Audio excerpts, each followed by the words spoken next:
যার বয়ান থেকে আমাদের রুহানি খোরাক খুঁজে পাই, আমাদের শ্রদ্ধাভাজন শেখ হাফেজ হাসান জামিল হাফিজাহুল্লাহ। এখন বয়ান করছেন শেখ হাফেজ হাসান জামিল হাফিজাহুল্লাহ। আমি মুহতারামকে কোরআন ও হাদিসের আলোকে মূল্যবান তাকরীর পেশ করার জন্য সবিনয় নিবেদন করছি।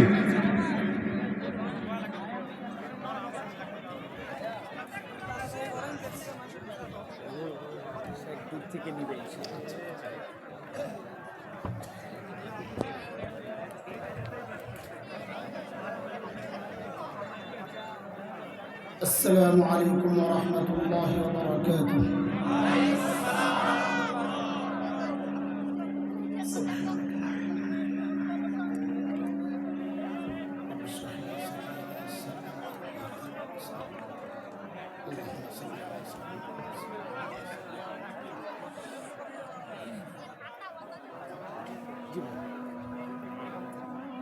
الحمد لله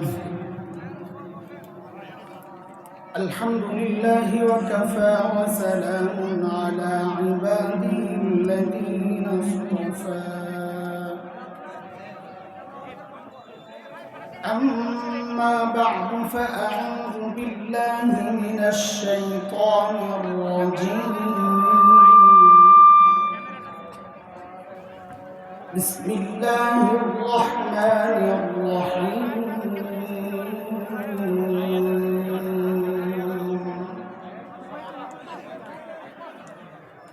لقد من الله على المؤمنين إذ بعث فيهم رسولا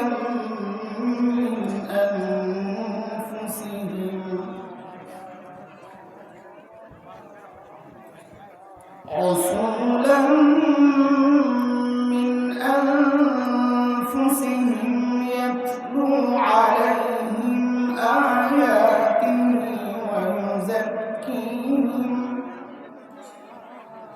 ويزكيهم ويعلمهم الكتاب والحكمة وإن كانوا من قبل لفي ضلال مبين. آمنت بالله صدق الله العلي العظيم.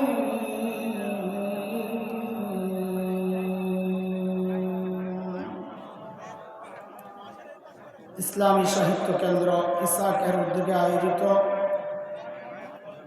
চতুর্থ বার্ষিক তাফসীর কোরআন মাহফিলের আজকের দ্বিতীয় দিবসের এই মুহূর্তের মুহতারাম সভাপতি, অতিথিবৃন্দ, হযরত উলামায়ে কেরাম, মুরব্বিয়ান আযম, দূর দূরান্ত থেকে আগত ইসলাম প্রিয় সুধী সমাজ, প্রিয় ছাত্র ভাইয়েরা, যুবক বন্ধুরা, পর্দার আড়ালে মা ও বোন, আল্লাহ সুবহানাহু ওয়া তাআলার অশেষ মেহেরবানি, যে মহান মালিক লাখো কোটি মানুষ থেকে বাছাই করে দিন এই মজলিসে আমাকে আপনাকে আসার বসার, কিছু কথা বলা ও শোনার তৌফিক দান করেছেন। সেজন্য মহান রবের শুকরিয়া আদায় করি, জবান খুলে প্রাণ খুলে কালিমাতুশ শুকর উচ্চারণ করি, আলহামদুলিল্লাহ। মুহতারাম হাজরিন, আমার অত্যন্ত স্নেহের প্রিয় ভাই, ভালোবাসার মানুষ, হাজারো যুবকের আইডল মুহতারাম মাওলানা আব্দুল্লাহ মোহাম্মদ সাইফুল্লাহ হাফিজাহুল্লাহ ওয়া রাআহ, তার দাওয়াতে আজকে আপনাদের সামনে আসা, আমি তার শুকরগুজার, কৃতজ্ঞতার কাছে তিনি আমাকে দাওয়াত করে সম্মানিত করেছেন। আল্লাহ ভাইকে এবং এই আয়োজনের পেছনে যারা আছেন সবাইকে উত্তম জাযা দান করে। সময়টা ছোট আমার, সেটা আয়োজকদের কারণে ছোট হয় নাই, আমার নিজের কারণে। সেজন্য খুব অল্প কথা, যদি মনোযোগ সহ শোনেন তো আমার বলাটা সহজ হবে ইনশাআল্লাহ, কথা কম। আমরা একটু আশা করব যে সমস্ত ভাইরা আছেন মিডিয়ার দায়িত্বে, কথা না বলে যদি একটু কাজ সেরে আপনারা যার যার জায়গায় বসে পড়েন, তো আমিও মনোযোগ সহ কথাটা বলতে পারি। আমার শ্রোতারও মনোযোগ লাগে, আমার নিজেরও মনোযোগ লাগে। আমি এক লাইন নাক বরাবর সোজা কথা বলতে থাকবো ইনশাআল্লাহ। ডানে বামে যাব মাঝে মধ্যে ওই লাইনের কথা বোঝানোর জন্য, কিন্তু যাওয়ার আগে আমি বলে যাব আমি একটু বাইরে যাচ্ছি, আবার ঢোকার সময় বলবো আমি চলে আসতেছি ইনশাআল্লাহ।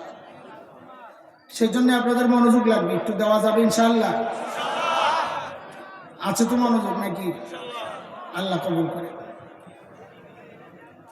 কুরআন আল কারীমের সূরাত আলে ইমরানের একটা আয়াত আমি পড়েছি,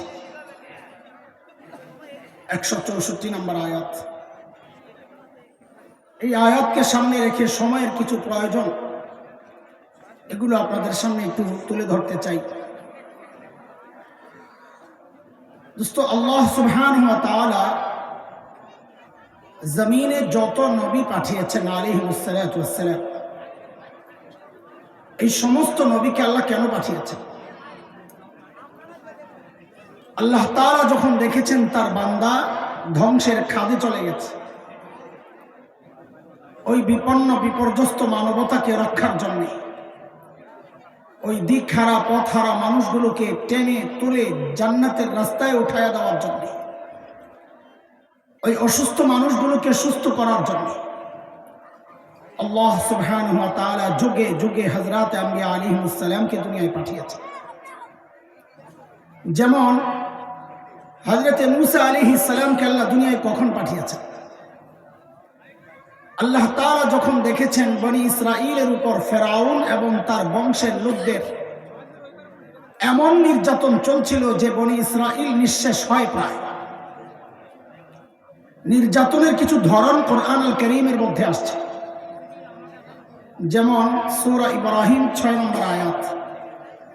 হযরত মূসা আলাইহিস সালামের বক্তব্য থেকে নির্যাতনের একটা ধরন আসছে, আল্লাহ সেটা কোরআনে এনেছেন। আল্লাহ বলেন, وَإِذْ قَالَ مُوسَى لِقَوْمِهِ اذْكُرُوا نِعْمَةَ اللَّهِ عَلَيْكُمْ إِذْ أَنْجَاكُمْ مِنْ آلِ فِرْعَوْنَ يَسُومُونَكُمْ سُوءَ الْعَذَابِ وَيُذَبِّحُونَ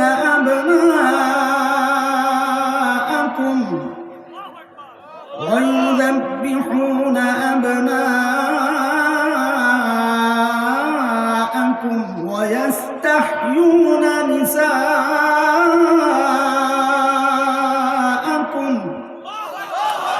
وفي ذلكم بلاء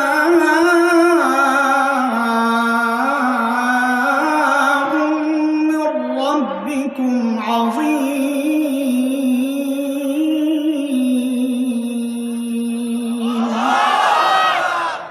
এই আয়াতে আল্লাহ নির্যাতনের কিছু ধরন দেখাইছে। ফেরাউন কি করত? যখন বনি ইসরাইলে কোনো মেয়ে জন্ম নিত ফেরাউন বাঁচায় রাখত, কিন্তু যখনই কোনো ছেলে জন্ম নিত ফেরাউন তার ক্ষমতা হারানোর ভয়ে ওই সদ্যজাত শিশুগুলোকে জবেহ করে করে হত্যা করত। আমাকে একটু বুঝে শুনে জবাব দেন তো আপনারা, এই ছোট্ট বাচ্চা সদ্যজাত যার হাড্ডিগুলো এখনো গোশতের মতো নরম, এই ছোট্ট বাচ্চা ফেরাউনের মতো এত শক্তিশালী ক্ষমতাধর ব্যক্তিকে ক্ষমতা থেকে নামাতে পারত? কথা বলেন একটু, সম্ভব ছিল এটা? তাইলে ফেরাউন এই পিচ্চিদেরকে এত ভয় পেত কেন? বলে এটা আল্লাহ তাআলার একটা দুনিয়া পরিচালনার সিস্টেম। কেউ যখন হক হয় সে যত দুর্বল হোক না কেন, কেউ যখন বাতিল হয় সে যত শক্তিশালী হোক না কেন, আল্লাহর সিস্টেম এটা, আল্লাহ ওই দুর্বল হকের ভয় ওই শক্তিশালী বাতিলের কলিজায় ঢুকায়া দেয়। এর এক জ্বলন্ত প্রমাণ হচ্ছে বাংলাদেশের আলেম ওলামা।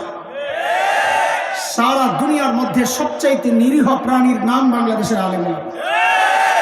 তারপরেও তো আপনাদের ভয়ের শেষ নাই। কেন এত ভয় পান? কি আছে আমাদের কাছে? পকেট চেক করলে পাইবেন একটা তসবিহ আর একটা মিসওয়াক। আর আমার মতো ছাত্র যারা, তাদের পকেটে এক্সট্রা একটা কলম। আরে আমাদের শেখ মুর্শিদ শেখুল ইসলাম আল্লামা আহমদ শফি নওয়ারাল্লাহু মারকাদা জীবনের শেষ সময়টা, জীবন সায়ান্নে যখন মানুষটা হুইল চেয়ারের মধ্যে সোজা হয়ে বসে থাকতে পারতেন না, কাত হয়ে যেতেন, আল্লামা হাফিজ জুনায়েদ বাবুনগরী নওয়ারাল্লাহু মারকাদা মানুষটা সোজা হয়ে দাঁড়ায় থাকতে পারতেন না, পা কাজ করতো না। অথচ আমরা দেখেছি এই দুর্বল মানুষগুলোর ভয়ে শুধু বাংলাদেশ না, সারা দুনিয়ার মানুষ থাকতো অস্থির। কখন কোনটা ঘটায়া দেয়? কারণটা কি?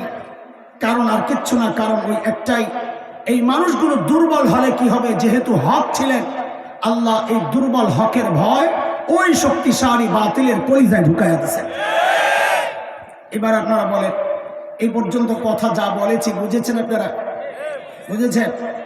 আগানো যায় সামনে। আমি কিন্তু পড়া মুখস্থ করে করে আগাবো। আমার একটা স্টাইল, সবার একটা স্টাইল আছে। আমার ভাইয়ের একটা বয়ানের স্টাইল আছে, আহমদুল্লাহ ভাইয়ের একটা স্টাইল আছে, আমার একটা স্টাইল আছে। আসলে আজকে তিনজন যারা আছি, আমি আহমদুল্লাহ ভাই, এই আব্দুল হাইসাবুল্লাহ, ওই যাই করে টরে একটাও বক্তা না। আপনারা বক্তা যাদেরকে চিনেন, বক্তা বলতে আপনার মাথায় যে একটা সেট আপ হয়ে আছে, আমরা কেউই না।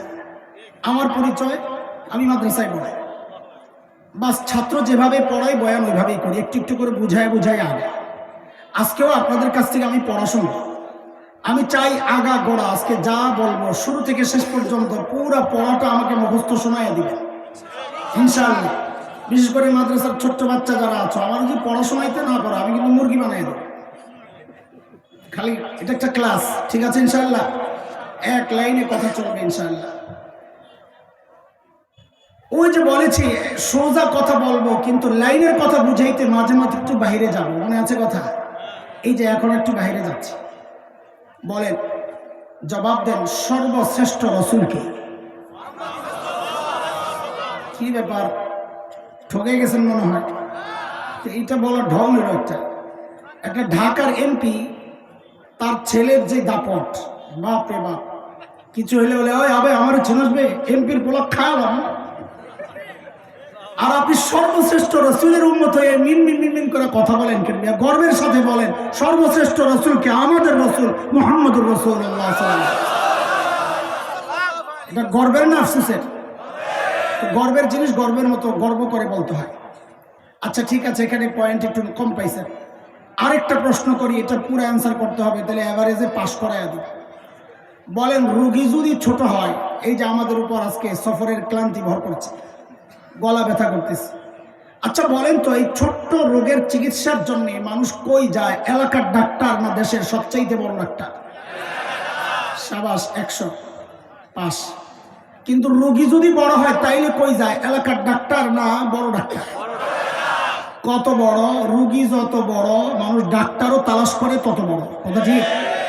চলেন আবার লাইনে আসে। যেহেতু আল্লাহ তাআলা নবীদেরকে দুনিয়ায় পাঠিয়েছেন দুনিয়ার অসুস্থ মানুষের চিকিৎসার জন্য, তো বুঝতে হবে আল্লাহ সুবহানাহু ওয়া তাআলা সব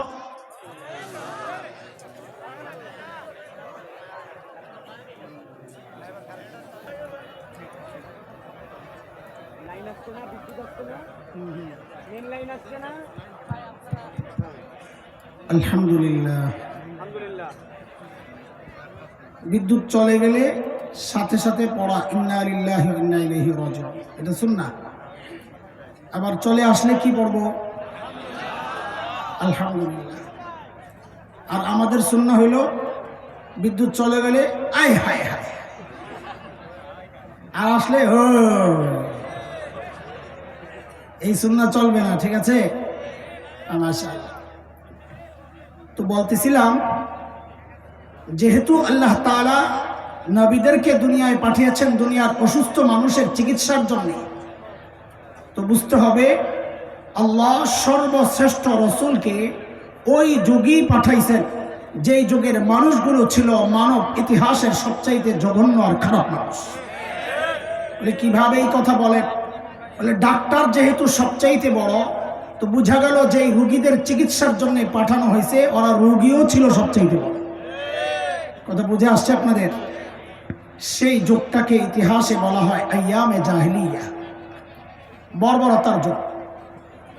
বর্বরতার মাত্রা কতদূর ছিল যে ওদেরকে ঠিক করতে আল্লাহ সর্বশ্রেষ্ঠ রসুল আনলেন। ইতিহাস পড়েন, দেখবেন শরীরের পশম দাঁড়ায় যায়। মানুষ এতটা খারাপ কি করে হয়? কি করতো ওই সময়ের আরবরা? একটা পয়সার জন্য মানুষ খুন করে ফেলত। মূর্তি পূজা এখন হয় কি হয় না বলে? তখনও হতো।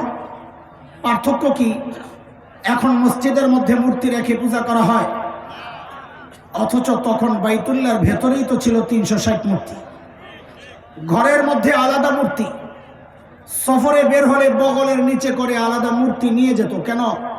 রাস্তায় যদি পূজা করার জন্য আবার খোদা না পাওয়া যায়, বান্দায় খোদা পকেটে নিয়ে নিয়ে ঘুরে। রাস্তায় সুন্দর একটা পাথর দেখছে তো সাথের মূর্তি ফেলাইয়া দিছে, প্রতিমা বিসর্জন। এখন ওই সুন্দর পাথরের পূজা করা শুরু করছে। এই ছিল মূর্তি পূজার অবস্থা। আল্লাহ আল্লাহ আল্লাহ আল্লাহ আল্লাহ, আমাদের কিসমত বাস আল্লাহর ফয়সালা। ঠিক আছে ঠিক আছে ঠিক আছে, আপনারা দুরূদ শরীফ পড়েন, দুরূদ শরীফ পড়েন। আল্লাহুম্মা সাল্লি আলা মুহাম্মদ ওয়া আলা আলি মুহাম্মদ কামা সাল্লাইতা আলা ইব্রাহিম ওয়া আলা আলি ইব্রাহিম ইন্নাকা হামিদুম মাজিদ। আল্লাহুম্মা বারিক আলা মুহাম্মদ ওয়া আলা আলি মুহাম্মদ। আলহামদুলিল্লাহ আলহামদুলিল্লাহ। দোয়ায় থাকেন কিছু মানুষ, যেন আল্লাহ সহজভাবে শেষ করে দেন। ইস্তেগফারে থাকেন, বিশেষ করে আমাদের এই যে ইসাকের যারা সদস্য আছো, যারা কাজে আছো, ব্যস্ত আছো, সবাই মুখে ইস্তেগফার করতে থাকো, যেন আল্লাহ তাআলা আমাদেরকে যে কোনো মুসিবত থেকে হেফাজতে রাখেন। নিয়মিত ইস্তেগফার করলে আল্লাহ তাআলা যে কোনো মুসিবত থেকে বাঁচায় দেন। হাদিসের কথা, মান লাজিমাল ইস্তেগফার জাআলাল্লাহু লাহু মিন কুল্লি যিকিন মাখরাজা ওয়া মিন কুল্লি হাম্মিন ফারজা ওয়া রাযাকাহু মিন হাইসু লা ইয়াহতাসিব। যে নিয়মিত ইস্তেগফার পড়ে সে যত বিপদেই পড়ুক, আল্লাহ বের হওয়ার রাস্তা বের করে দেন। যত পেরেশানিতে থাকুক, আল্লাহ পেরেশানির রাস্তা বের করে দেন, বের হওয়ার। আর এমন রিজিক এমন জায়গা থেকে দেন যার কল্পনাও সে কোনোদিন করে নাই। আচ্ছা ঠিক আছে, আল্লাহ সহজ করে দেন। মুহতারাম হাজরিন, এই ছিল মূর্তি পূজার অবস্থা। জন্ম নিয়ন্ত্রণ এখন হয় কি হয় না বলেন তো? তখনও হতো। তো পার্থক্য কি? এখন জন্ম নিয়ন্ত্রণ হয়, পেটের মধ্যে বাচ্চা নষ্ট করা হয় অথবা আসতে দেওয়া হয় না। তখন জন্ম নিয়ন্ত্রণ হতো, বাচ্চা হওয়ার পর দেখতো ছেলে না মেয়ে। যদি দেখছে ছেলে তো এটা রেখে দিত, আর যদি দেখছে মেয়ে হয়েছে, এটা ছিল বাবার জন্য সামাজিক কলঙ্ক। আমি মেয়ের বাবা, ওই কলঙ্ক থেকে বাঁচার জন্য বাবা নিজ হাতে নিজের কলিজার টুকরা মেয়েকে জীবন্ত দাফন করে দিত। কোরআন আল কারীমের নানান জায়গায় এই প্রসঙ্গগুলো এসছে। যেমন আমি একটা শোনাই, সূরাতুন নাহল 14 নম্বর পারা 58-59 নম্বর আয়াতে আল্লাহ তাআলা এই প্রসঙ্গটা এনেছেন। আল্লাহ বলেন, وَإِذَا بُشِّرَ أَحَدُهُم بِالْأُنثَىٰ ظَلَّ وَجْهُهُ مُسْوَدًّا وَهُوَ كَظِيمٌ يَتَوَارَىٰ مِنَ الْقَوْمِ مِن سُوءِ مَا بُشِّرَ بِهِ أَيُمْسِكُهُ عَلَىٰ هُونٍ أَمْ يَدُسُّهُ فِي التُّرَابِ ألا ساء ما يحكمون।